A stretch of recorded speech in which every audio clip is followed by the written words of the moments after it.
Okay, second chance. Okay, so as I tell you before, I will talk about designing experiences with nature-based solutions. And so nature-based solutions is this trending topic right now. It's kind of a fashion right now to use it for new projects or for urban infrastructure. But one of the questions for this approach is how to actually maintain it and how to get benefit from it. It's really nice when we say that it's green elements and blue infrastructure, but there should be something extra so we can get the value from it. So MBS is not equal to just the physical green space. It's not like just the trees or just the flowers or animals in the parks. It's also this ecosystem restoration, in this case for the animals and the flora and fauna. It's also a way that can support rainwater collection, storage and treatment of rainwater, and at the same time it can help to mitigate the hot temperatures in Sorry, could you take it's working? Okay. And at the same time, it's helping for climate change mitigation. So it has a lot of benefits. And apart from that, it's also a way that helps us to get more benefit from green economy for our well-being when we are using public spaces. And it can actually support other kind of technologies in buildings and in the outside. So it's a whole collage of benefits, let's say. And as you see, like all of us can make some benefit and service from it. So MBS is all about multifunctionality. And as I tell you, it's not green spaces at all. It's having a great long-term benefit. It can also give us investment securities if we integrate a monetary mindset. And it should be adaptable and flexible despite the conditions or the scale that we are using MBS. So what is this? And when I'm referring it's more than the green space, I'm talking about MBS as the experience and also value creation when we are implementing these solutions. And when I say experience, I am referring of how to design service with MBS. So when we think about experience, we should say, okay, we should create a service from it. A way to create this service and a way to create this kind of experience, one of the key points is to give a monetary value, because in that way we can get other kind of benefits as well, and it can be useful for all of us. I'm not talking only about humans as using the space, but also how it can be beneficial for other stakeholders, like animals, plants, and the whole stakeholders. And let's say for having this monetary value, we have to change some mindset that we have when we are designing and when we are implementing new projects. And there are like 4 key points and factors. One of them is trying to see that economy is one of the ways that can help us to have this decision-making with nature-based solutions. Also see it like a way that can help to support environmental education in the communities. Also how the co-participatory process can help us to create new regulations, for example, and also how we can integrate placemaking design so we can create an extra service as well with MBS. So if we just talk what's the meaning of service design, basically the correct term is that when we are designing a service, the key element that delivers value to the user is the usage and the experience, not just the product.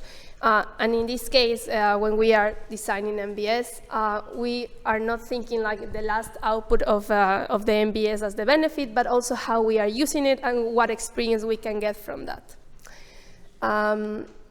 So the service design logic, if we are trying to think how we can implement this in practice, we have to consider several factors. The first one, and one of the most important, is like who is involved in this service design approach or framework. And if we talk about MBS, we have to think that the actors is not only us, it's also the whole biodiversity and the whole environment. So we have to see that humans and the biodiversity, we are like co-producers of the value. So we have to verify which is our goal with that MBS, so we are able to see what is the value of that implementation. Other important factor is the resources. So here I'm not talking like what we have on the moment, it's more like how the resources that we have on hand and in the moment can be increased or how they can be implemented.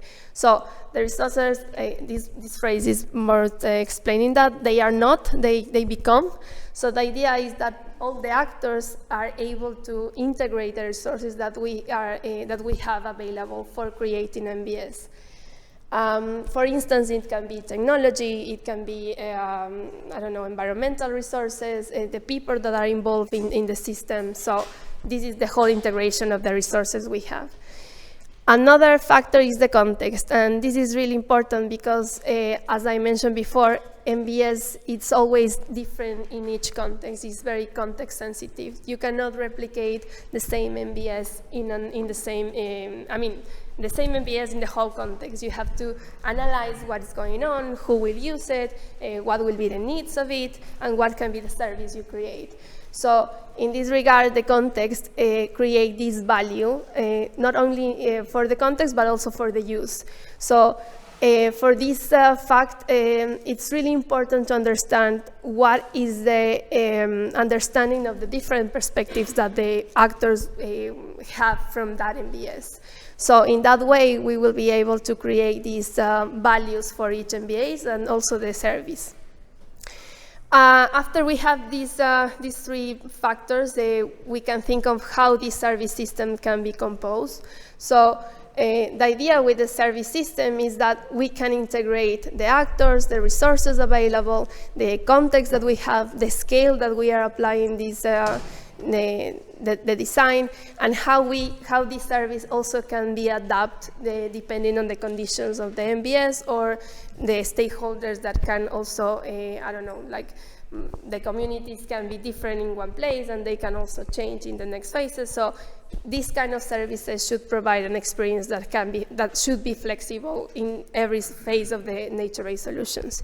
And at the end, when we understand how this framework and how this system works, we can understand how this experience can actually affect the user way of life. So how MBS can provide this experience so they can feel it like a service, like something that they are receiving from MBS. So I found this quote from Fred Gent, and he's always using this quote for explaining how important it is to create public spaces.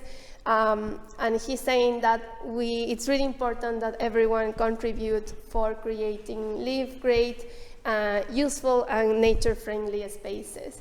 And what I was thinking with this phrase is that we are mostly thinking how we can create experiences in public spaces with landscape design and recreation, but sometimes we are not thinking like what kind of factors can support that service in long term. So the idea with service design is to understand why it's so important in other kind of contexts.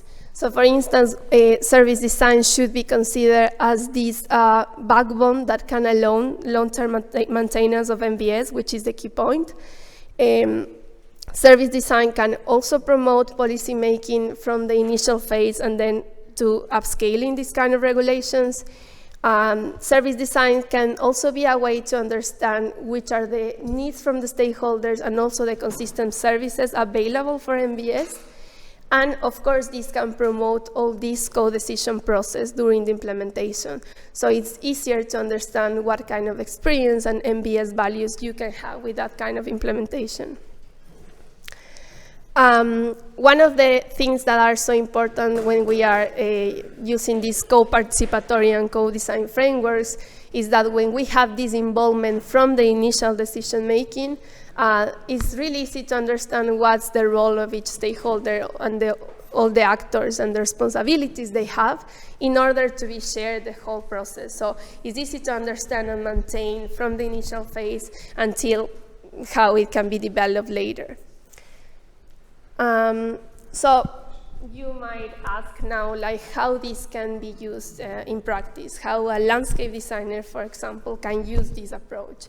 And generally, for example, if we are a landscape designer architect, generally we have like two paths. The first path could be, sorry, I thought it was a pointer.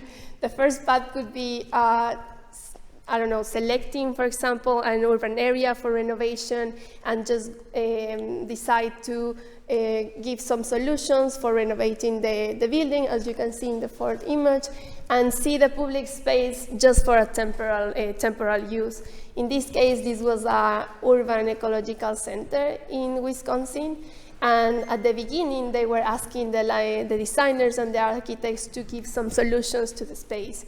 And this was the kind of solutions they give at the beginning. So it was more about renovating the building and just giving a temporal service, which was like kind of a pool for the people in the community.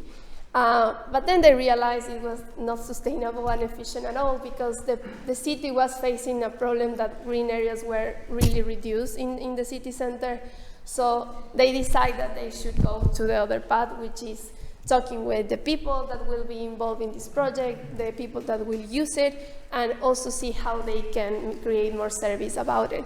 So they went to a better path. And they hire other kind of professionals, landscape designers, ecologists, environmental engineers, and they decide to create a rain garden instead of a pool. So the first idea was to create a place when they can enhance biodiversity. So of course they bring more species and more animals like frogs, you know, these kind of animals from that kind of areas. And they start using that rain garden in a way to explain kids how a rain garden can be done, how frogs are growing. So it was a way for the urban center to promote education as well. Later on, when they saw that the community was engaged, they start creating other kind of activities and other kind of service. So at the same time, the people of the ecological center was also receiving a money value. So at the same time, it was really easy to maintain the rain garden. And I'm saying this because the services that we can provide with MBS, the intensity that we can think of them always increase. So, for instance, in this example that I show you, they went for a rain garden to many activities. They start selling native plants. They start creating urban farming spaces. There were even events for art and culture. So these kind of services were improving during the phases of MBS. And always the question is like, maybe it's really, it's not cost efficient at the beginning because it's expensive. And yeah, indeed, like any kind of project, at the beginning it has the highest value, but according to the next phases, you can see that the benefit that you can have for the service and the initial cost will go down, so even the maintenance will be neutral at some point. So always the co-benefits will go up and the value of the money value will be up as well. So to conclude, I want to talk to you about a project that we are working in ABUD, and it's also about nature-based solutions. The aim of this project is driving a just transition toward low-carbon systems. And in this case, we are focusing on MBS that can mitigate air quality and also environmental justice. One of the cities that we are using as a pilot is Sombatheli. I'm pronouncing it correct? Sombatheli. Okay. I still cannot do it. And in the way we applied the service design was doing a workshop and doing this co-participatory process. So this happened in February, so it was months ago, but what we did was, of course, select the people from the community, professionals, people from the government as well. And the idea was to make this session to identify how MBS can be beneficial in the city. So for instance, the first thing was to see who will use who are the users, who are the stakeholders, who are the actors of this MBS. The second step was to see which were the environmental problems, but also not as issues, but also opportunities that can help us to understand what kind of MBS we can create.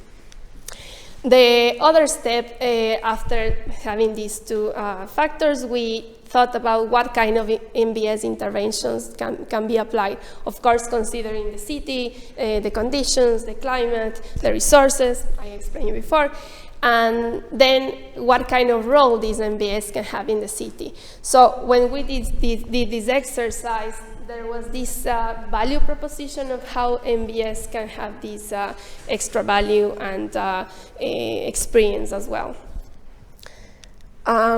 So there was nice outputs about this workshop. Of course, this is a work in progress, so we will make more workshops, but the highlight of how service design is helping us in this process is that we can create a value on MBS, and not only for the MBS as a benefit, as a direct benefit, but also how this can be adaptable in the context. It's so important that we think in all the actors, because not for all of us, the benefit that we get from MBS is the same. So we will have different perspective all the time of how a tree can benefit us. So that's really important for creating this value. And also to understand that all of the actors that are involved in MBS has different roles. So that means we will have a change of benefits when we are creating MBS. And this is the important part of having a co-design, because in this way we can understand the service system that we will have at the end. One interesting part in this workshop was the fact that there was a beaver infestation in the city, and that was quite interesting because the people in the city said that the beavers were eating the trees. And for us, it was kind of funny because we didn't thought it like a problem, but I show you this because when we are thinking about service and experience, sometimes we don't think about the whole elements. And for instance, that the beavers are eating the trees, of course, will modify the kind of service that you are providing. So I'm showing you this because even the beavers are so important to consider at the end how the experience of MBS can affect the stakeholders. So yeah, I mean, one of the comments on the workshop was that maybe because we have this problem, this can be a starting point, for example, to create some policy regulation in the city, so the government should think also how to manage the beavers. Because always the question is like, okay, who deal with these problems? But this is like, everyone should consider all the actors, in this case the beavers, how to create a better service. So what is nice is that despite these factors and these kind of issues, that it's actually not that it's nice, by the way, that beavers are part of the place, is that for doing this service design and this co-participatory process, it's so important to understand the stakeholder needs, but also what kind of ecosystem service you can provide to support all the functionality and what I said before, the multiple benefits that you can have from nature-based solutions. And that was all. Thank you so much.